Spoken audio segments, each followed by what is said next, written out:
Salut, c'est David Comsi. Aujourd'hui, c'est la 28e partie de votre programme en 30 jours sur la gestion du temps. 30 jours pour vous aider à gérer votre temps de la meilleure manière, pour vous aider à vous sentir bien et être satisfait de vos journées.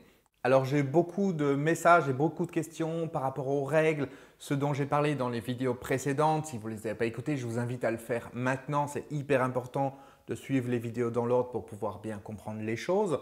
Donc, j'ai parlé des règles que vous aviez pour être heureux, des règles que vous aviez pour être malheureux. Et les questions qui m'ont été posées, c'est « mais elles viennent d'où ces règles ?» Parce que moi, concrètement, je ne me suis jamais programmé à ça ou à ça. La réponse, c'est qu'en fait, tout se passe au niveau inconscient la plupart du temps. Que ce soit notre éducation, que ce soit l'école, que ce soit la société, les médias, la publicité, le marketing, tout un ensemble de choses, les personnes qu'on fréquente également qui vont petit à petit nous faire rentrer dans la tête des règles. Quand tu auras ceci, tu te sentiras bien. Si tu n'as pas ceci, tu ne te sentiras pas bien. Pour te sentir bien, il faut qu'il y ait ceci. Pour te sentir mal, il faut qu'il y ait ceci. Et tout ça, ça se passe en pilotage automatique, encore une fois.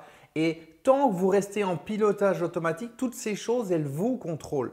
Vous vous souvenez de ce que j'ai dit précédemment, tout ce dont vous êtes conscient, vous le contrôlez, mais tout ce dont vous n'êtes pas conscient, vous contrôle. Et tout au long de la journée, il se passe des choses à l'intérieur de vous, des règles, des processus, des schémas mentaux auxquels vous ne réagissez pas consciemment. Encore une fois, c'est du pilotage automatique. Il se passe ceci, je me sens comme cela. Il se passe cela, je me sens comme ceci. Et si vous ne prenez pas le contrôle, si vous laissez les choses fonctionner en automatique, votre vie de demain, elle sera exactement comme votre vie d'hier. Si vous pensez que c'est par hasard que vous allez vous sentir bien, vous vous trompez et vous l'avez compris maintenant en écoutant les vidéos précédentes. Maintenant, ce que vous devez faire, c'est mettre ça en application. Et la clé absolue pour ça, c'est la planification. Vous prenez votre cahier, ce n'est pas pour rien que depuis le début, je vous parle d'un cahier. Vous prenez votre cahier, vous écrivez parce que quand vous écrivez, ça cristallise le processus, ça marque les choses. Dans votre tête, vous avez des centaines, des milliers, des dizaines de milliers de pensées qui passent et puis qui ne reviennent pas. Ce n'est pas suffisant pour cristalliser les choses. Ce n'est pas suffisant pour les imprimer. Pour vraiment les imprimer, il faut les écrire dans un cahier. Il y a le geste en plus du fait d'écrire. C'est différent que de taper sur un clavier. Ça ne mobilise pas les mêmes zones au niveau du cerveau et donc il faut le faire. Pour résumer le process dont j'ai déjà parlé longuement, le soir, vous prenez votre cahier, vous définissez au millimètre près ce que vous allez faire dans la journée le lendemain. Vous mettez un crédit temps pour chaque action. Ok, je me lève à telle heure précise parce qu'il y a mon réveil qui va sonner. C'est décidé de telle heure à telle heure, eh bien, je prends le temps de me réveiller. Ou alors, je vais faire de la respiration ou je vais noter mes rêves sur un cahier. Je vais faire un petit peu de relaxation, je vais faire un petit peu d'étirement, de la respiration, ce que vous voulez. C'est vous qui définissez comment va être votre journée. Mais si vous ne le définissez pas, vous ne pouvez pas être heureux parce que ça veut dire que vous laissez au hasard, vous laissez aux circonstances la possibilité d'être heureux dans votre journée. Et posez-vous la question chaque fois que vous ne vous sentez pas bien en fin de journée ou durant la journée, pourquoi vous ne vous sentez pas bien, pourquoi vous êtes tendu? Premièrement, parce que vous laissez les choses extérieures vous contrôler et que vous êtes en train de vous focaliser sur des choses qui ne dépendent pas de vous. Ok, je voudrais qu'il y ait plus de vues sur ma chaîne YouTube, je voudrais qu'il y ait plus de ventes de produits, je voudrais avoir plus d'amis, je voudrais que telle personne me rappelle, je voudrais que tel employeur m'embauche, je voudrais que mon boss m'augmente, etc. Des choses qui ne dépendent pas que de vous. Et ça génère de la frustration, de l'impuissance parce que vous attendez quelque chose mais vous ne pouvez rien faire pour que ça vienne. Donc, en prenant conscience de ça, vous allez pouvoir changer vos pensées et les orienter vers des choses que vous pouvez faire. Et dans votre cahier, vous notez que des choses que vous pouvez faire. Vous ne pouvez pas faire qu'il y ait des ventes dans la journée. Vous ne pouvez pas faire que votre boss vous augmente. Vous ne pouvez pas faire qu'un tel vous rappelle. Vous ne pouvez pas faire que de nouveaux amis viennent à vous. Mais à votre niveau, vous pouvez par contre faire des choses qui ne dépendent que de vous. Vous voulez que votre boss vous augmente? Ok, vous pouvez mettre en place un process, un ensemble de choses qui vont faire que votre boss sera plus satisfait de vous. Vous pouvez déclencher un rendez-vous, déclencher une réunion. Vous pouvez poser des questions. Il y a des choses que vous pouvez faire à votre niveau. Vous pouvez vous renseigner, savoir qu'est-ce qu'il faudrait que vous puissiez faire pour être augmenté, pour gagner plus d'argent. Est-ce que votre boss est satisfait de vous? Par rapport à vos proches, c'est pareil. Il y a des choses que vous pouvez à votre niveau faire. Vous avez des difficultés dans votre relation de couple? Ok, ça arrive à tout le monde. Qu'est-ce que je fais? J'attends toute la journée et je m'énerve parce que la personne réagit d'une manière qui ne me convient pas? Ou alors j'essaie de voir comment je peux changer les choses à mon niveau. Qu'est-ce que je peux faire? Comment est-ce que je peux mieux communiquer? Comment est-ce que je peux mieux écouter l'autre? Comment est-ce que je peux mieux comprendre ses besoins? Comment est-ce que je peux mieux comprendre mes réactions et savoir comment les changer? Est-ce que je peux consulter quelqu'un qui va m'aider, moi individuellement, ou qui va aider le couple? Est-ce que, éventuellement, la personne avec qui je suis, ce n'est pas la bonne? Et dans ce cas-là, comment je peux terminer cette relation et puis en trouver une autre qui me convienne? Vous voyez, il y a tout un ensemble de choses que vous pouvez faire. Si vous vous centrez sur des choses que vous pouvez faire, vous allez vous sentir bien, des choses que vous pouvez contrôler, sur lesquelles vous pouvez avancer, vous allez vous sentir bien parce que vous allez mettre en place avec votre cahier un process pour avancer sur ces choses. Si vous vous centrez sur des choses qui ne dépendent pas que de vous, ça va générer de la frustration. Vous allez être à la merci du monde extérieur, à la merci des autres. Ok, mon conjoint me sourit aujourd'hui, alors je me sens bien. Il était de bonne humeur, je me sens bien. Il était de mauvaise humeur, il faisait la gueule, je me sens mal. Ça ne va pas, ça n'a pas de sens. Ça veut dire que c'est les autres qui gèrent ma vie.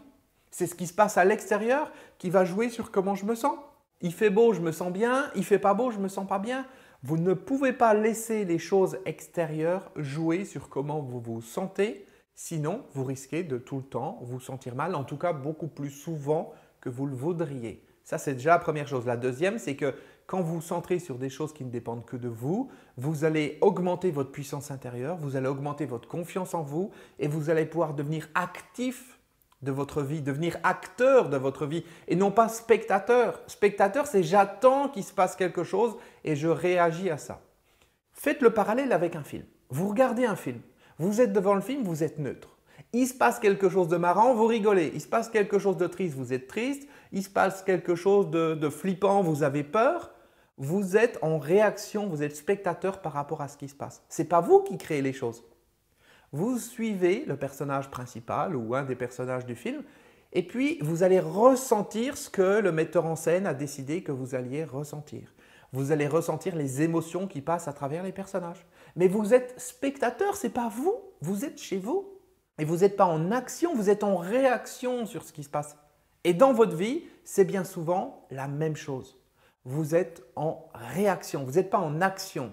Être en action, ça veut dire je quitte ma place de spectateur, je rentre dans l'écran, je rentre dans le film et je suis le personnage et je peux décider à un moment donné que ce personnage s'en va de cette scène, il sort de cette scène qui fait peur pour aller ailleurs, un endroit où il est sécure.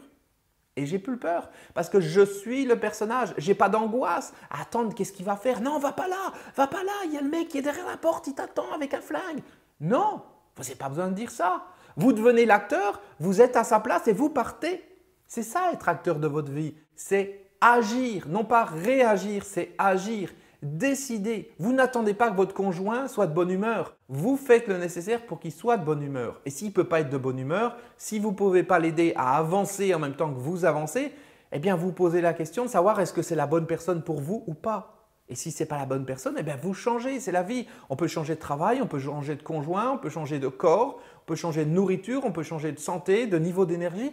On peut changer de tout, à condition d'être acteur, à condition de diriger les choses, de récupérer votre pouvoir personnel. Si vous ne récupérez pas votre pouvoir personnel, vous laissez les choses avancer à votre insu. Vous laissez les choses avancer alors que ce n'est pas vous qui l'avez décidé.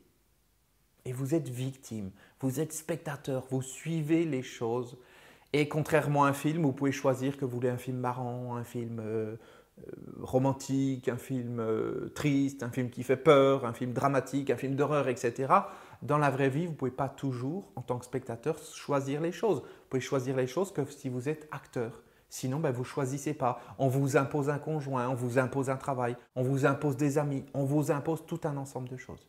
Et tant que vous restez spectateur, tant que vous laissez la vie gérer les choses à votre place, tant que vous laissez les personnes extérieures, les circonstances, les événements gérer votre emploi du temps, gérer votre vie, vous ne pouvez pas vous sentir bien parce que vous n'avez pas les clés en main. Ce n'est pas vous qui avez les commandes. Vous êtes dans la voiture, il y a quelqu'un qui conduit cette voiture automatiquement et cette personne, elle fait ce qu'elle veut. Et vous, vous êtes là, vous dites non, je ne veux pas aller là, je ne veux pas faire ci, je ne veux pas faire ça. Mais vous n'avez pas le choix parce que vous suivez, vous êtes à l'intérieur, vous êtes spectateur, vous êtes passager. Donc posez-vous la question, qu'est-ce que vous voulez faire? Vous voulez devenir conducteur ou vous voulez rester passager? Vous voulez conduire votre vie ou alors vous voulez la subir? Si vous voulez la conduire, vous avez tout ce qu'il vous faut dans ce programme pour avancer, pour gérer votre temps et bien au-delà parce qu'il y a tout un ensemble de pistes de réflexion sur comment vous fonctionnez intérieurement, comment les choses fonctionnent, comment les gens fonctionnent. Donc si ce n'est pas encore fait, étudiez-le sérieusement et en profondeur, ça va vous emmener bien au-delà de ce que vous pouvez imaginer.